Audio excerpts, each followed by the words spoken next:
Olá pessoal, aqui nós estamos na boquinha da noite, então é uma boa noite para todos vocês que acompanham aí o meu canal.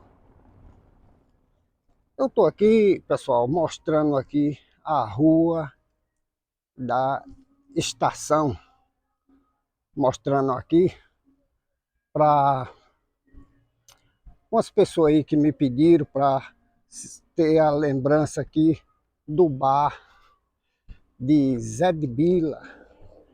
Olha, aqui é a rua da estação. Aqui está precisando de fazer aí umas limpezas. Aí vocês desculpa aí, porque aqui é a rua da estação, em Carnaíba do Sertão, está abandonada, mas estamos aí pedindo aí. Aqui, ó, é a rua da estação, para você que pediu aí, para lembrar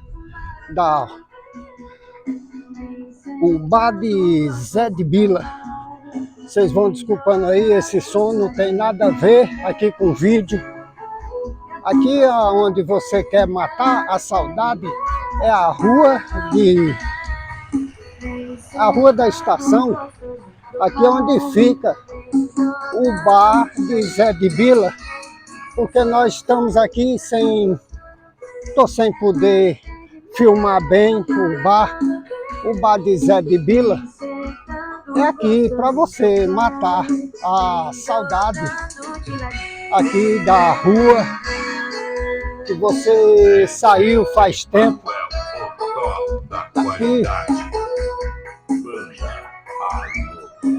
tem esse sonzinho aí que tá rolando, mas não tem nada a ver aí com o vídeo, porque o vídeo é só para nosso amigo velho matar a saudade aqui da Rua Zé de Bila, porque tem tempo que ele esteve aqui, pediu para que fizesse esse vídeo para matar a saudade de Carnaíba do Sertão. Pois é aqui, na Rua da Estação, o famoso bar do Zé de Bila. Faz muito tempo que você saiu aqui de Carnaíba, porque se você fizer, acabou aquele barzinho, tá aí só a mulher que toma conta, porque ele não está mais no nosso meio. Aí vocês vão desculpando aí pelo vídeo, porque está abandonada a rua.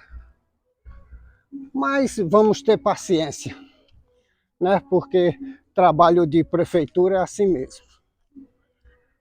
Aí quando tem aí essas coisas aí, a gente não pode nem falar muito. Mas ok aí.